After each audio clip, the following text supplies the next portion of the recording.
بسم الله الرحمن الرحيم. الحمد لله كفى وسلام على عباده الذين اصطفى. أما بعد فأعوذ بالله من الشيطان الرجيم. بسم الله الرحمن الرحيم.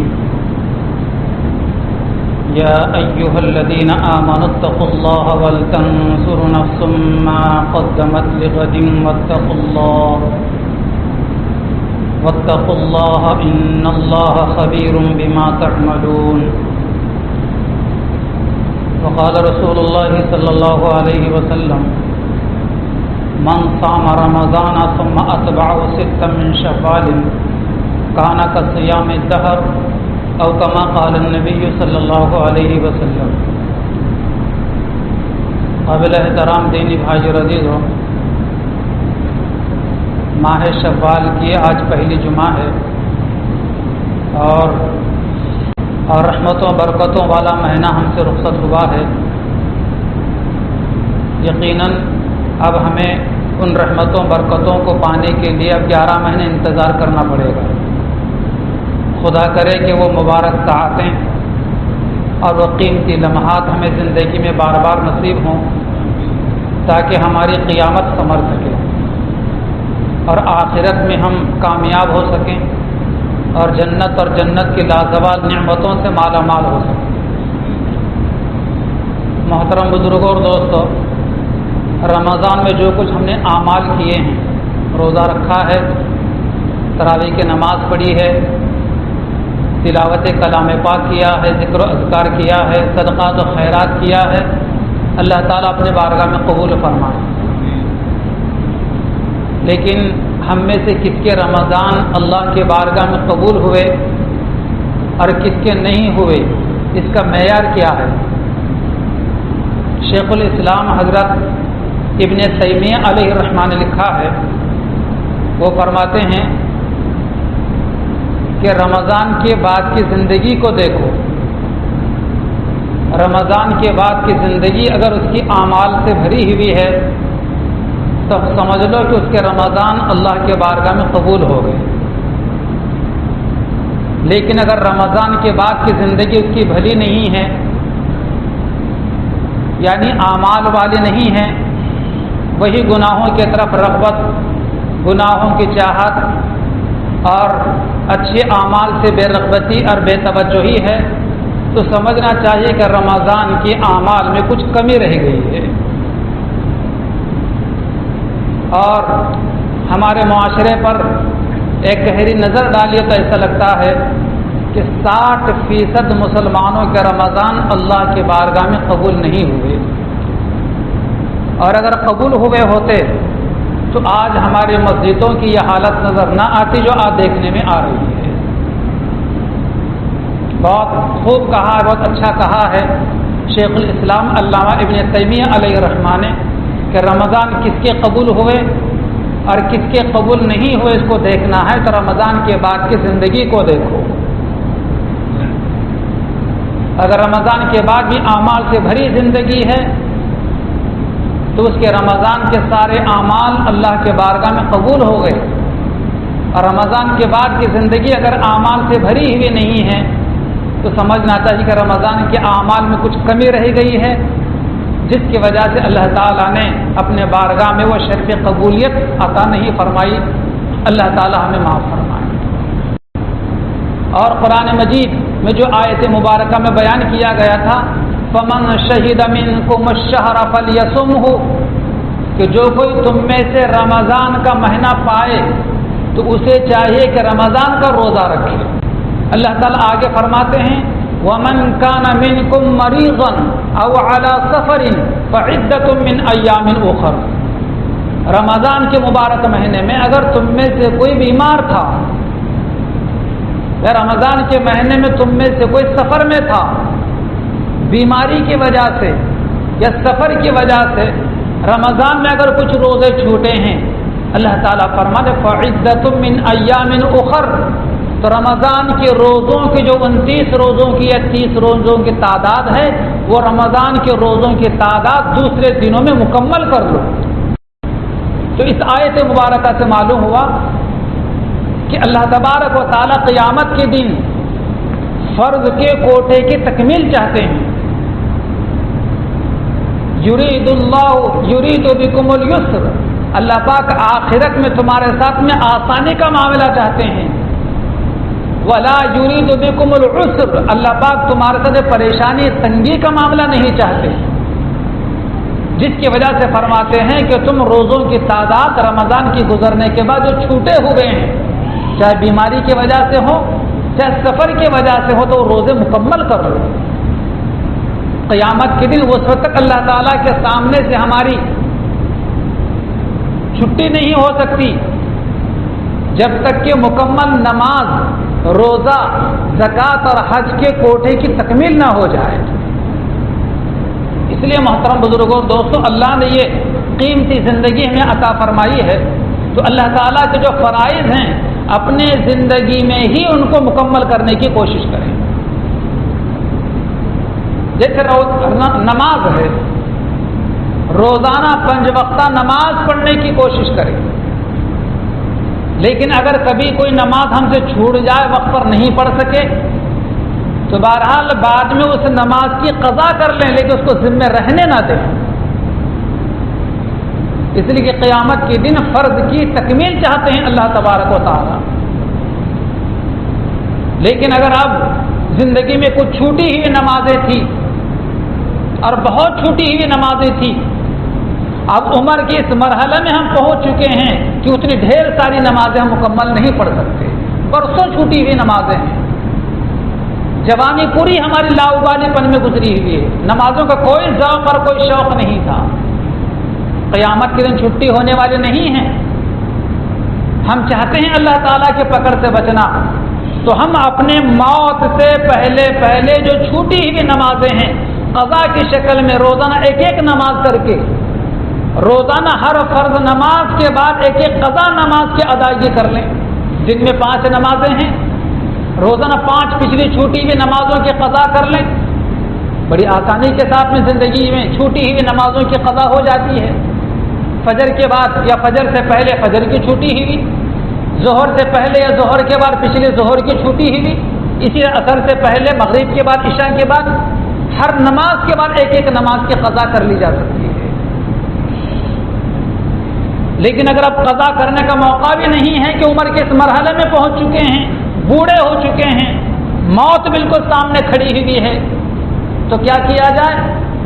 ایک نماز کا فدیہ دیا جائے، یاد کر کے کہ میں نے کتنے سال کتنے برس میں نے نماز نہیں پڑھی تھی، کتنے مہینوں کی میری نماز چھوٹی ہوئی ہے، کتنے دنوں کی میری کتنی نمازیں چھوٹی ہوئی ہیں. گنتی کریں اور گنتی کرنے کے بعد ہر نماز کا فدیہ ادا کریں. لیکن یہ فدیہ کس صورت میں ہے؟ جبکہ آپ ابھی ادا نہیں کر سکتے، آپ کے اعضاء جواب دے چکے ہیں، اعضائے بدن مزمحل ہو چکے ہیں. تو اس صورت کے اندر یہ ہے کہ فدیہ دے دیں. اب کتنا فدیہ دے؟ ایک نماز کا فدیہ کیا ہے؟ ایک نماز کا فدیہ وہی ہے جو صدقہ فطر کا فدیہ ہے. جتنی مقدار صدقہ فطر کی ہے، یعنی ایک نماز، فجر کی نماز اگر ہماری چھوٹی ہوئی ہے، آج ہم پڑھ نہیں سک رہے ہیں، قضا نہیں کر سک رہے ہیں، تو ایک فجر کی نماز کی چھوٹی ہوئی کا فدیہ دے دیں، 2.25 کلو گیہوں یا اس کی قیمت. اگر کسی کی 5 نمازیں چھوٹی ہوئی ہیں تو اسے چاہیے کہ 6 نمازوں کا فدیہ دے دیں. فجر کی نماز، ظہر کی نماز، عصر کی نماز، مغرب کی نماز، عشاء کی نماز اور وتر کی نماز. وتر کی نماز کا بھی الگ سے فدیہ دینا ضروری ہے، اور سب سے بڑا فدیہ نماز ہی کا ہے.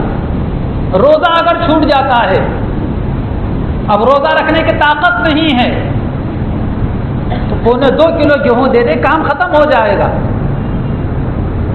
لیکن نمازیں اگر ایک دن کی کسی کی چھوٹی ہوئی ہے تو 6 صدقہ فطر کے بقدر 6 فدیے دینا پڑے گا. لیکن اگر عمر کے اس مرحلے میں پہنچ چکے ہیں، بوڑھے ہو چکے ہیں، اعضاء بدن جواب دے چکے ہیں، نہ رکوع کیا جا سکتا، نہ سجدہ کیا جا سکتا ہے، اور نہ فدیہ دینے کے لیے کچھ پیسہ موجود ہے، لیکن پھر بھی اللہ تعالیٰ چاہتے ہیں کہ بندے فرض کا کوٹا مکمل ہو. اگر تو چاہتا ہے اللہ تعالیٰ کی پکڑ سے بچنا تو فرض کی تکمیل ضروری ہے. اب آخری شکل یہ ہے کہ اپنی اولاد کو وصیت کر جائے کہ بیٹے میرے زندگی میں اتنے مہینوں کی یا اتنے دنوں کی یا اتنے ہفتوں کی نمازیں چھوٹی ہوئی ہیں، اب میں پڑھنے کے قابل نہیں رہا، فدیہ دینے کے پاس میرے کچھ پیسہ نہیں ہے، میری وصیت تمہیں بیٹے یہ ہے کہ میرے 1 مہینے کی نمازیں یا میرے 1 ہفتے کی نمازیں یا میری اتنے دنوں کی نمازیں چھوٹی ہوئی ہیں، میں تمہیں وصیت کرتا ہوں کہ تم اپنی طرف سے فدیہ دے دو. یہ اتنا آسان نہیں ہے کہ آپ اپنی اولاد کو وصیت کریں اور آپ کی اولاد آپ کی نمازوں کی گنتی کے بقدر نمازوں کا فدیہ دے دیں. اتنا آسان نہیں ہے. اس لیے اللہ پاک نے قیمتی زندگی عطا فرمائی ہے تو اپنے زندگی کے اندر ہی نمازوں کی تکمیل ہونی چاہیے، مکمل نمازیں ہونی چاہیے. اس حدیث مبارکہ سے آپ کو اندازہ ہوگا قیامت کے دن تو فرشتے کہیں گے پروردگار اس کے نمازوں میں کمی ہے، ابھی فرض نمازوں کی تکمیل نہیں ہے. اللہ تعالیٰ دیکھیں کتنے شفیق ہیں اپنے بندوں پر، کتنے مہربان ہیں. اللہ تعالیٰ فرمائیں گے کہ فرشتوں میرے بندے کے نام اعمال میں فرض کے علاوہ کچھ نفل کچھ سنتیں ہیں کیا دیکھو، اور ان نفل اور سنتوں کے ذریعے سے فرض کی کوانٹٹی مکمل کرو، تعداد مکمل کرو اور اس کو جنت میں داخل کرو. تو معلوم ہے کہ فرائض تو مکمل ہونا ہی چاہیے، لیکن ساتھ میں کچھ نفل کچھ سنتیں بھی ہونا چاہیے. اس لیے ہمیں چاہیے کہ جب فرض نماز کے لیے ہم آتے ہیں تو نماز سے پہلے کی سنتیں، اور اگر فرض نماز ہم ادا کر چکے ہوں تو فرض نماز کے بعد کی سنتیں بھی ہم پڑھ لیا کریں. قیامت کے دن اگر فرض کے کوٹے میں فرض کی کوانٹٹی میں اگر کچھ کمی نکل آ جائے تو اللہ تبارک و تعالیٰ سنت و نفل کے ذریعے سے فرض کی تکمیل کر سکیں اور اللہ کی پکڑ سے ہم بچ سکیں. آج حالت ہماری یہ ہے کہ فرض پڑھتے ہی نکلنے کی باہر کوشش کرتے کہ لوگوں فرض کے بعد سنت کا پڑھنا بھی ہمارے لیے اہم ہے تاکہ قیامت کے دن خدا نہ خواستہ فرائض میں کچھ کمی واقع ہو جائے تو سنتوں اور نفلوں کے ذریعے سے کوٹا فرض کا مکمل کیا جا سکے. اسی طرح اللہ تعالیٰ یہ جو فرماتا ہے یرید بکم اليسر، اللہ پاک قیامت کی تمہارے ساتھ میں آسانی سہولت کا معاملہ چاہتے ہیں. ولا یرید بکم العسر، اللہ پاک تمہارے ساتھ تنگی اور پریشانی کا معاملہ نہیں چاہتے. وَلِتُكْمِلُوا الْعِدَّةَ، پھر تمہیں چاہیے کہ تم فرض کی تعداد مکمل کرو. روزے بھی اگر ہمارے چھوٹے ہوئے ہیں، یہ نہیں کہ چھوٹ گئے تو چھوٹ گئے، رہ گئے تو رہ گئے. ہر سال 5-7 روزے چھوٹ رہے ہیں، ٹھیک ہے کسی عذر کی وجہ سے اگر چھوٹتے ہیں تو عید کے بعد ضرور چھوٹے ہوئے روزوں کی تکمیل کرنا چاہیے. یہ میری بات اور پیغام ہم اپنے گھر کی خواتین تک بھی پہنچا دیں. ماہانہ عذر کی وجہ سے کچھ روزے ضرور خواتین کے چھوٹتے ہیں. ہماری بہنیں عام طور پر سمجھتی ہیں کہ چھوٹے ہوئے روزے جیسے نمازیں معاف ہیں ان ناپاکی کے دنوں کی، اسی طریقے سے شاید روزے بھی معاف ہیں. لیکن یاد رکھنا ناپاکی کے دنوں کے نمازیں تو معاف ہیں لیکن روزے معاف نہیں ہیں. اس لیے ہماری بہنوں کو روزہ رکھنے کے لیے کہیں، چھوٹے ہوئے روزے کی وہ تعداد مکمل کرے رمضان کے بعد تاکہ قیامت کے دن کے بعد پور سے بچ سکے.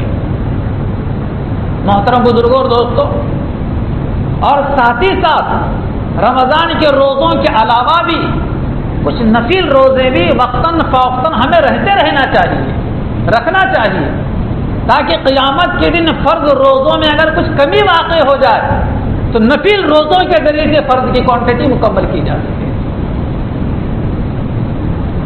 کس طریقے سے نفل روزے رکھے جا سکتے ہیں؟ دیکھیے آقا دو جہاں علیہ الصلوۃ والسلام کا فرمان ہے من صام رمضان ثم اتبعه ستا من شوال کان کصیام الدہر، جو مسلمان رمضان کے روزے رکھتا ہے اور رمضان کے روزے رکھنے کے بعد شوال کا مہینہ شروع ہونے کے بعد عید کا دن گزرنے کے بعد اگر کوئی شوال کے بھی 6 روزے رکھ لیتا ہے، اللہ کے نبی علیہ السلام فرماتے ہیں اسے ایسا ثواب ملے گا جیسے کہ اس نے سال کے 12 مہینے روزے رکھے، کانا کا صیام الدہر۔ اس لیے ہمت کرنا چاہیے، کوشش کرنا چاہیے، نیت کرنا چاہیے کہ میں شوال کے 6 روزے بھی رکھوں۔ اور عموماً ہمارے مسلمان بھائیوں میں اور مسلمان بہنوں میں یہ بات مشہور ہے کہ عید کے دوسرے دن سے ہی روزے رکھیں تو شوال کے روزے پورے ہوتے ہیں، اگر 2 دن گزر گئے تو پھر روزے نہیں رکھ سکتے، ایسا نہیں ہے۔ یہ ہماری بھائیوں اور بہنوں کی بھول ہے، ناواقفیت ہے۔ شوال کے پورے مہینے میں 2 شوال سے لے کر 29 شوال تک جب چاہے رکھ سکتے ہیں، پہلے ہفتے میں رکھو، دوسرے ہفتے میں رکھو، تیسرے ہفتے میں رکھو، چاہے آخر ہفتے میں رکھو، چاہے پہلے ہفتے میں 2 رکھو، بیچ کے ہفتے میں 2 رکھو، تیسرے ہفتے میں 2 رکھو، چوتھے ہفتے میں 2 رکھو، کسی بھی طریقے سے ایک روزہ کر کے 1 روزہ رکھو، 4 دن ناغا کرو، 1 روزہ رکھو پھر دوسرے دن 4 دن ناغا کرو، کسی بھی طریقے سے پورے شوال کے مہینے میں 6 روزے ہونا چاہیے، چاہے 2 تاریخ سے مسلسل 6 روزے رکھو یا آگے پیچھے رکھو یا چھوڑ پکڑ کر کے رکھو، جیسے چاہے روزے رکھو، شوال کے مہینے میں 6 روزے ہو جانا چاہیے تو وہ اس فضیلت سے مالا مال ہوتا ہے۔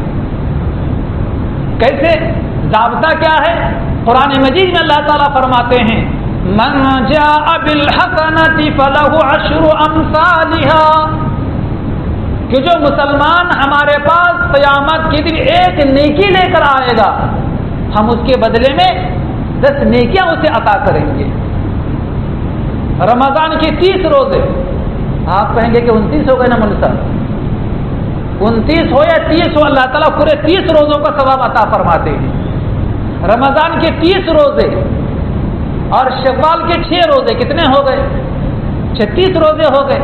اللہ تعالیٰ کے ضابطے کے مطابق، قانون کے مطابق 36 کو 10 سے ضرب دے دیجیے، 360 ہو جاتے ہیں۔ اور پورے سال میں کتنے دن ہوتے ہیں؟ 360 دن ہوتے ہیں۔ تو اس طریقے جو مسلمان رمضان کے روزوں کے بعد شوال کے بھی 6 روزے رکھ لیتا ہے تو اس کو پورے سال بھر روزے رکھنے کا ثواب ملتا ہے، کانا کا صیام الدہر۔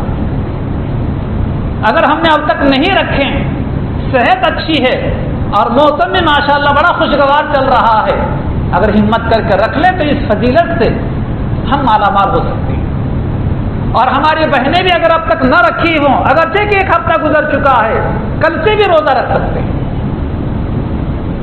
تو یہ شوال کے روزوں کا بھی اہتمام کرنا چاہیے۔ نبی کریم صلی اللہ علیہ وسلم نے اس کی بڑی فضیلت بیان فرمائی ہے۔ ایک تو یہ روز، اس طریقے سے نفل روزوں کا ذخیرہ ہمارے نام اعمال میں ہونا چاہیے۔ ایک نفل روزوں کی شکل ایام 20 کے روزے، سیدنا حضرت آدم علیہ السلام کی شریعت میں بھی یہ روزہ تھا، ایام 20 کا، روشن دنوں کے روزے۔ 20 کہا جاتا ہے روشنی کو، سفیدی کو، یعنی چاند مکمل ہوتا ہے، چاند کے تاریخ کے حساب سے ہر مہینے کی 13، 14، 15 تاریخ کو روزہ رکھنا یہ سنت رسول اللہ ہے۔ ہمارے نبی صلی اللہ علیہ وسلم بڑی پابندی کے ساتھ ہر مہینے کے 3 روزے 13، 14، 15 تاریخ کے روزے رکھا کرتے تھے، رکھنا چاہیے۔ اس طریقے سے نفل روزوں کا ذخیرہ ہمارے نام اعمال میں کافی مقدار میں ہو جائے گا۔ خدا نہ خواستہ، 1000 مرتبہ خدا نہ خواستہ قیامت کے دن اگر فرض روزوں کی تعداد میں کچھ کمی واقع ہو گئی، کوئی نقص آ گیا تو اللہ تعالیٰ نفل روزوں کے ذریعے سے اس کی تکمیل کریں گے۔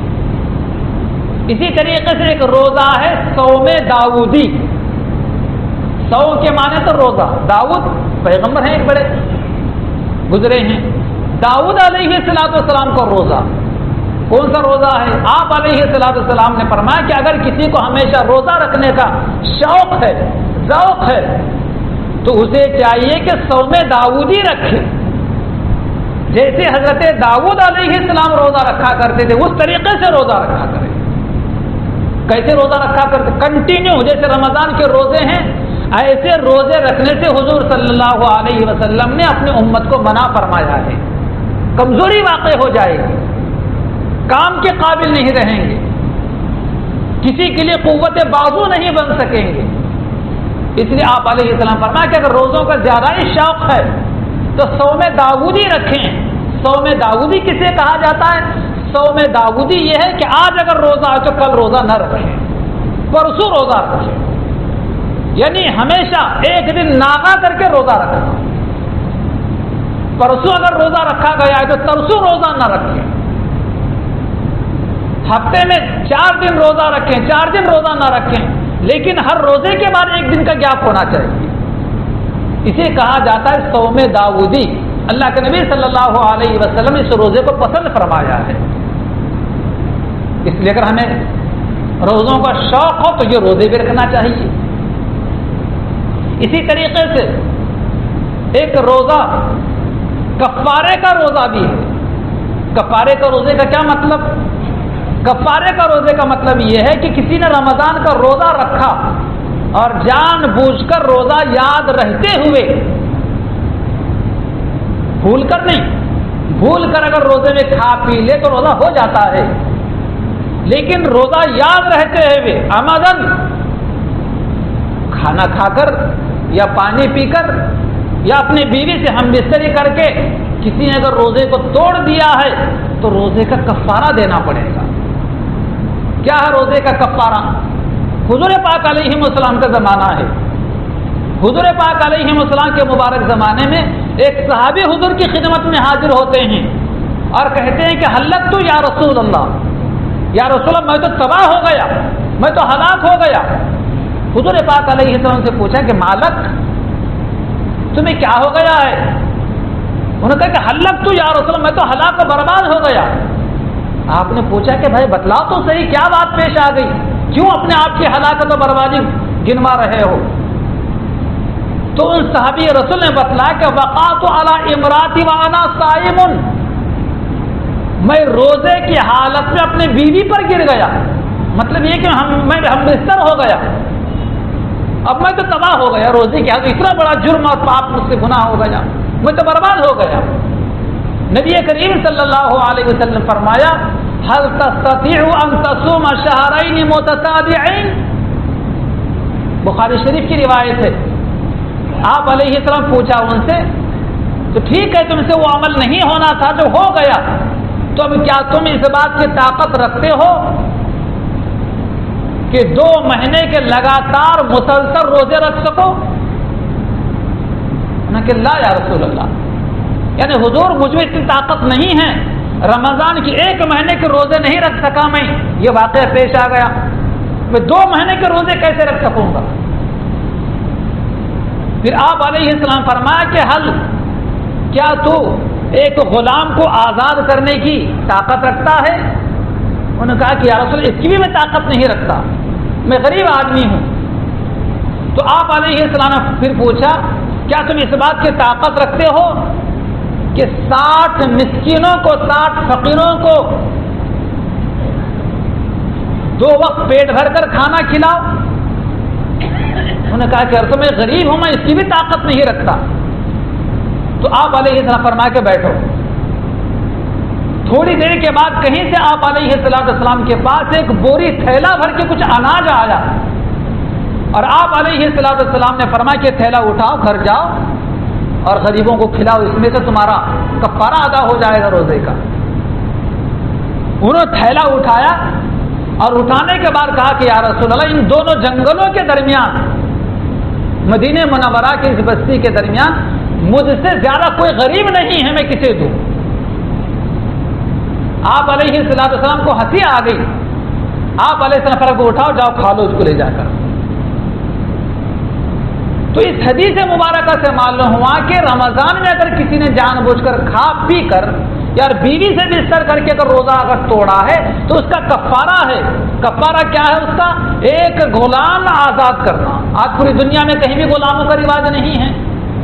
دوسری شکل یہ ہے کہ 2 مہینے کے مسلسل روزے رکھنا، ناقہ درمیان نہیں کرنا. 58 دن کے روزے رکھا لیکن 59ویں روزے کے دن کسی وجہ سے قضا ہو گئی، پھر 60 روزے رکھنا۔ 60 روزے مکمل ہوتے، ایک روزہ بھی قضا نہیں کر سکتا، چھوڑ نہیں سکتا، اگر چھوڑا تو پھر کنٹینیو 60 اس کے آگے۔ اگر اس کی طاقت نہیں ہے تو پھر 60 فقیروں کو 2 وقت پیٹ بھر کر کھانا کھلانا۔ اگر 60 فقیر کسی کو ایک دن نہیں ملتے تو ایک فقیر کو 60 دن تک 2 وقت پیٹ بھر کر کھانا کھلانا، یہ کفارہ صوم ہے۔ اسی طریقے سے ایک روزہ نبی کریم صلی اللہ علیہ وسلم فرمایا، یا معاشر الشباب، ایک مرتبہ نوجوانوں سے فرمایا تھا آپ علیہ الصلوۃ والسلام، یا معاشر الشباب، اور نوجوانوں کی جماعت، من استطاع منکم الباءۃ فلیتزوج، جو تم میں سے شادی کرنے کی طاقت رکھتا ہے تو اسے چاہیے کہ وہ اپنی شادی کر لے۔ فإنه أغض للبصر، اس لیے کہ شادی کرنے کی وجہ سے آنکھیں پست ہو جاتی ہیں، یعنی یہ آنکھیں اجنبی اور غیر محرم عورتوں کی طرف اٹھ نہیں سکتے۔ وأحسن للفرج، اور شادی کرنے کی وجہ سے شرمگاہ کی حفاظت ہو جاتی ہے، اب یہ شرمگاہ کسی دوسری جگہ استعمال نہیں ہو سکتی۔ وإن لم يستطع، اور اگر تم شادی کرنے کی طاقت نہیں رکھتے، یعنی اپنے بیوی کو نفقہ دینے کی طاقت نہیں رکھتے، نفقے میں 3 چیزیں آتی ہیں، مکان، کپڑا اور کھانا۔ ہر شوہر کے لیے ضروری ہے کہ یہ 3 چیزیں اپنی بیوی کو دیں، رہنے کے لیے مکان دیں، پہننے کے لیے کپڑا دیں اور کھانے کے لیے کھانا دیں، یہ ضروری ہے۔ تو یہ آپ علیہ، اگر کوئی آدمی نوجوان ایسا ہے کہ ان 3 چیزوں کا انتظام اپنی بیوی کے لیے نہیں کر سکتا، اگر میں شادی کر لوں تو نہ مکان دے سکتا ہوں، نہ کھانا دے سکتا ہوں، نہ کپڑا دے سکتا ہوں، فإن لم يستطع کا مطلب، تو آپ نے فرمایا اگر طاقت نہ ہو کسی کے پاس اتنی، تو آپ علیہ السلام فرماتے ہیں فعلیہ بالصوم، تو ایسے نوجوانوں کو چاہیے کہ وہ روزہ رکھے۔ کیوں روزہ رکھیں؟ اس لیے کہ جوان تو ہیں، شادی کی عمر کو تو پہنچ چکے ہیں، خواہشات تو ہوں گی، لیکن بغیر شادی کے، بغیر نکاح کے اپنے جنسی خواہش کسی دوسرے طریقے سے پوری کرنے کی ہرگز کسی مسلمان کو اجازت نہیں ہے۔ آج نوجوانوں کی بڑی تعداد ہے جو غیر فطری طریقے سے اپنے جنسی خواہش پوری کرتے ہیں، غیر فطری طریقے سے۔ یاد رکھنا عزیز نوجوانوں، حرام ہے کہ اپنے جنسی خواہش پوری کرنے کا ایک ہی طریقہ ہے، وہ یہ ہے کہ شادی کے طریقے سے۔ لیکن اگر شادی کی طاقت ہم میں سے کوئی نہیں پاتا تو آپ علیہ الصلوۃ والسلام فرماتے ہیں فعلیہ بالصوم، اسے چاہیے کہ روزوں کا اہتمام کرے، نفل روزے رکھے۔ کیوں؟ فإنہ لہ وجاء، اس لیے کہ روزے سے خواہشات ٹوٹ جاتی ہیں، خواہشات کم ہوتی ہیں، قطع ہو جاتی ہیں۔ یا فرمایا بعض احادیث مبارکہ محدثین کرام نے فإنہ لہ وجاء کا مطلب یہ ہے کہ روزہ رہنے کی وجہ سے نوجوانوں کو اس کی وجہ سے روزہ خواہشات کے درمیان میں ڈھال بن جاتا ہے، غیر فطری طریقے سے اپنی جنسی خواہش پوری نہیں کر پاتا، تو اس طریقے سے گویا کہ اس کے پاس روزوں کا ایک کافی مقدار میں ذخیرہ ہو جائے گا اور قیامت کے دن وہ اسے کام دے گا۔ اس لیے محترم بزرگوں دوستوں، ہمیں چاہیے کہ فرائض کا تو اہتمام اپنی زندگی میں کریں، اگر کچھ چھوٹ گئے ہوں تو قضا کریں، قضا کرنے کی طاقت نہیں ہے تو فدیہ دے دیں، اور اگر عمر کے اس مرحلے میں ہے کہ فدیہ دے نہیں سکتے اور کچھ نزدیک کچھ بھی نہیں ہے، خالی ہاتھ میں، تو اپنی اولاد کو وصیت کریں، چاہے نماز کا فدیہ ہو، چاہے روزے کا فدیہ ہو، چاہے زکوٰۃ کا معاملہ ہو، چاہے حج کا معاملہ ہو۔ حج میں فدیہ نہیں ہے بلکہ حج بدل کروانا پڑے گا، بہرحال اس کی اپنے جگہ پر تفصیلات ہیں، کسی اور موقع پر وہ ساری تفصیلات بھی ہمارے سامنے آئیں گی۔ اللہ تعالیٰ سے دعا ہے کہ اللہ تعالیٰ ہمیں اپنے شکر گزار اور عبادت گزار بندوں میں شامل فرمائے، اور زندگی میں ہر قسم کی کوتاہی غفلت سے اللہ تعالیٰ ہمیں معاف فرمائے۔